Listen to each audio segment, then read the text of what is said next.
for his efforts and his team. North Rift now is very peaceful. My question concerns the triangle sub-counties of one in Kerio Valley and the other one in Koloa in East Pokot or Tiati. And I thought the other one is in Sigor or that area, so that there is 3 legs standing together for the sake of security. And when answering the Honorable Senator for Elgeyo Marakwet, you did not mention of the West Pokot side. Thank you. Senator Faki. Thank you, Honorable Speaker.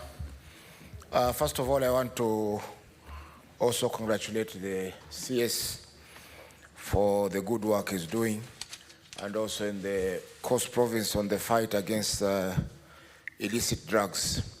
I have 3 questions. One question on the issue of extrajudicial killings.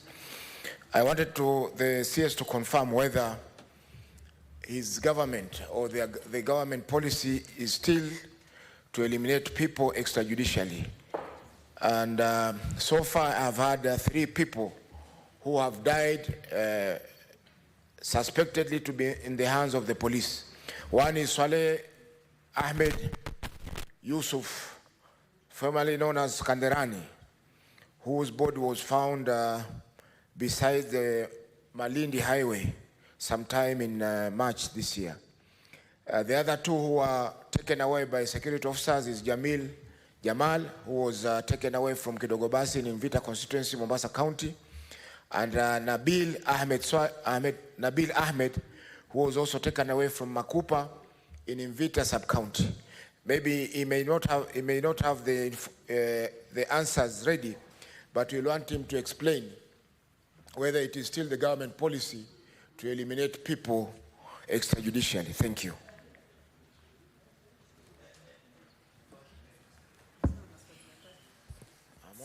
Thank you, Speaker. First of all, congratulations, Waziri Kindiki, for the hard work that you continue to put in security. In 2004, the National Police Service launched gender desks in the sub-counties as well.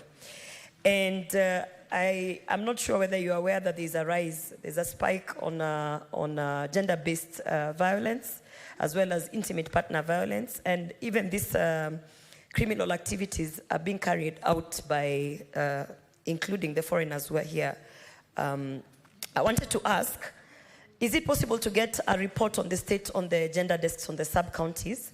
And if possible, is it, can we try and do something to highlight the processes? Because I know that there's no legal framework. There's no, let me not say legal framework, but there's no, there are no frameworks within the gender desk to ensure that we have all the way to convictions on these criminal activities, particularly on our women. Thank you. Mr. CS, you can proceed with the 3 questions. Thank you, Right Honourable Speaker, and thank you to the 3 senators who have raised the respective matters. Right Honourable Speaker, with regard to the statement and the concern from the distinguished senator of West Pokot County, the Reverend Murgo, I agree that Sigor is a deserving matter, it's a deserving case. I have been in that area. And I know right now, Sigor considers Pokot Central, where Pokot Central sub-county is. That sub-county, because of the triangle the senator for West Pokot is talking about, is not a very happy triangle. It's not very happy. It is not happy because that's where we have lost so many people from Baringo, across the Koloa Bridge to Tot and Marakwet East, where we've added, the Baringo side, Kolowa side, we put a sub-county there. On the Elgeyo Marakwet side, we are trying to resolve the issue by creating the Kerio Valley sub-county, which will solve the Tot, Liter problem, Kaben area. But in West Pokot County, it is true. That area in Sigor, near Cheptulel, that is the area where this country recently has lost one of its most illustrious sons in the line of duty. And therefore it's a deserving case and subject, of course, to public participation procedures, as has been done in other cases. The government will be more than happy to expedite the establishment of an additional sub-county so that, again, to bring equity in that triangle among the communities and among the counties, so that every part of our country and of that region feels protected by the government, as is their right. Right, Honorable Speaker, the distinguished senator from Mombasa County, my old colleague, Senator Faki, and my professional senior, has asked whether this administration condones extrajudicial killings. Honorable Speaker, I want to inform the House and the country without fear of contradiction that this government does not condone the use of the weapons that are for the protection of the people of Kenya, the weapons entrusted by law in our law enforcement agencies to destroy lives and to kill people outside the law. One of the first administrative measures that President William Ruto took very early in this administration was to disband a unit within the National Police Service which had been incriminated in going out of their mandate to torture and kill the people of Kenya outside the law. This government does not tolerate the use of the machinery, the security machinery of the state, to kill people and to kill the citizens of Kenya. The weapons we have them to protect the nation and to protect the people, not to kill them and harass them. And therefore, Honorable Speaker, with regard to the three particular issues he has raised, I would encourage, so that we are structured and we are thorough and deliberate, if that request could come in terms of a specific question addressed with us, because we would like to know, for example, whether a report has been made and what's the OB number, so that the answer we give the House and the country is extremely accurate and can be relied on. So I will not comment on these individual cases unless there is a specific written question with information that can help us track whether a report has already been done, so that we can exactly identify, because people can just say, oh, Mr. So-and-so is lost, but where is he? And one way of establishing, or rather helping the police and investigative authorities to investigate an issue, or even civil society to ascertain the truth, is when there is an OB number and somebody formally enters a complaint of a missing person or a person they suspect has been killed outside the law. I would request that to be provided. I would be more than happy to give feedback on those particular cases. I am glad the Senator from Mombasa started by appreciating what government is doing to fight drug traffickers and people who have profited from the lives of the people of Kenya by selling cocaine and selling dangerous drugs that has rendered a big number of our able-bodied and productive young people zombies and useless and unable to contribute to national building. I'm glad to hear that from the Senator of Mombasa.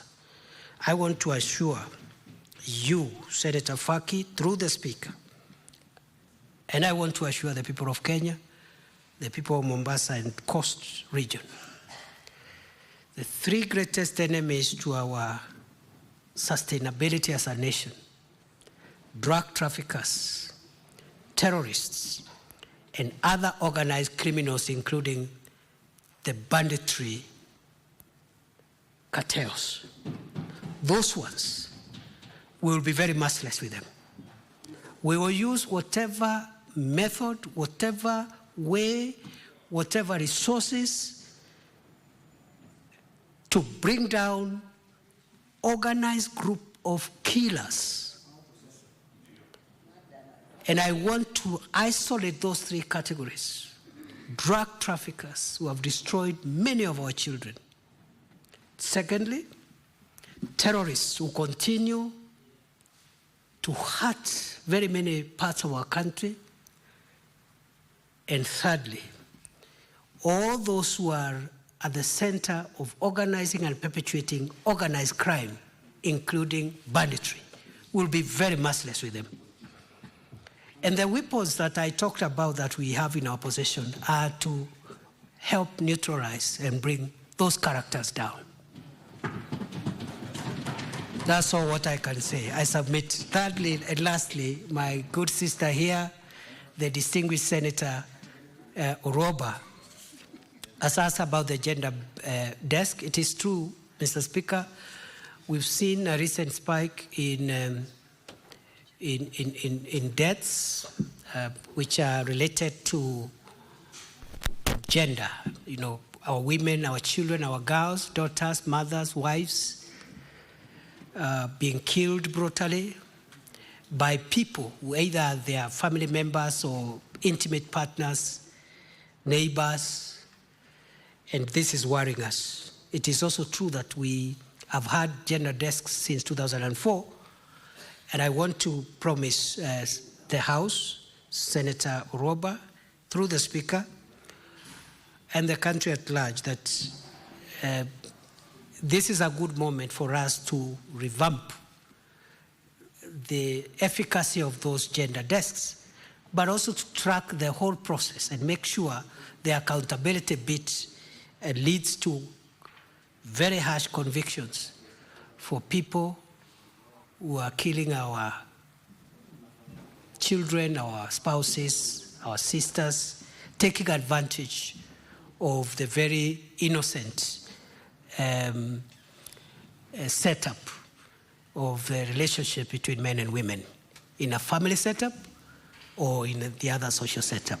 So I want to even challenge Senator Oroba and the House and parliamentarians to help us as law enforcement to develop the policy framework that can track this problem and provide a solution beyond just having a gender desk where a woman can go and report crime, and have a register and find ways of humiliating and making and embarrassing all these people in our midst who are really attacking and killing our women, our children, taking advantage of their proximity through relationships and through family arrangements. I submit. Thank you, CS. We'll proceed to the next questions. I think I'll allow 4 questions because of time.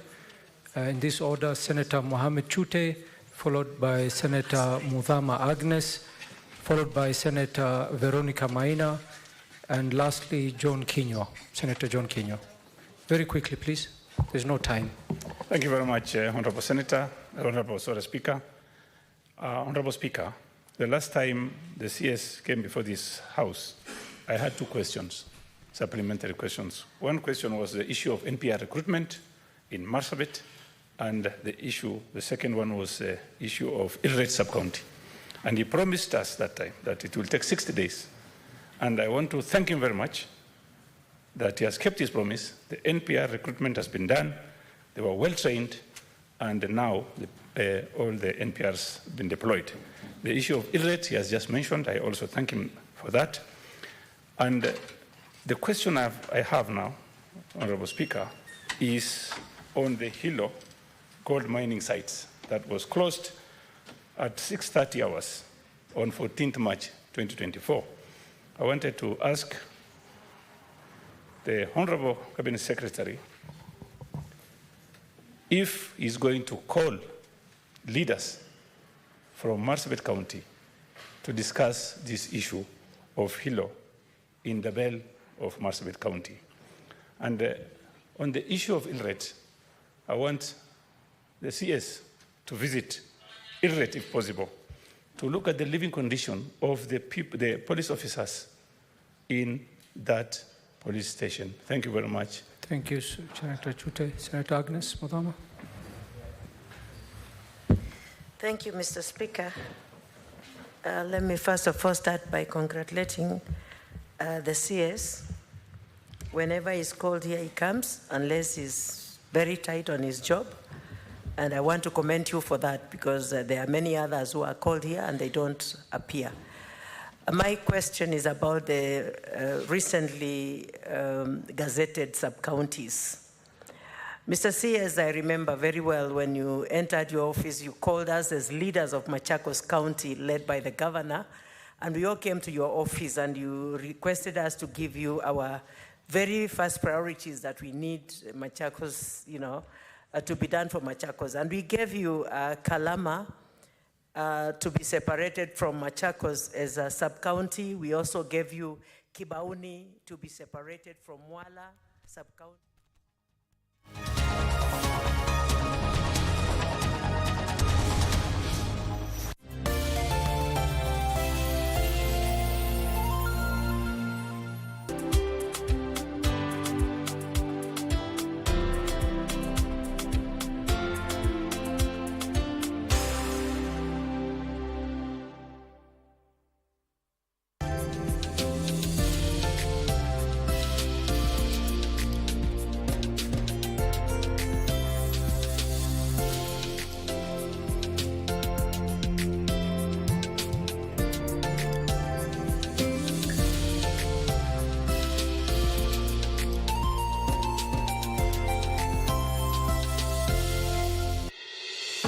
The African Development Bank's annual general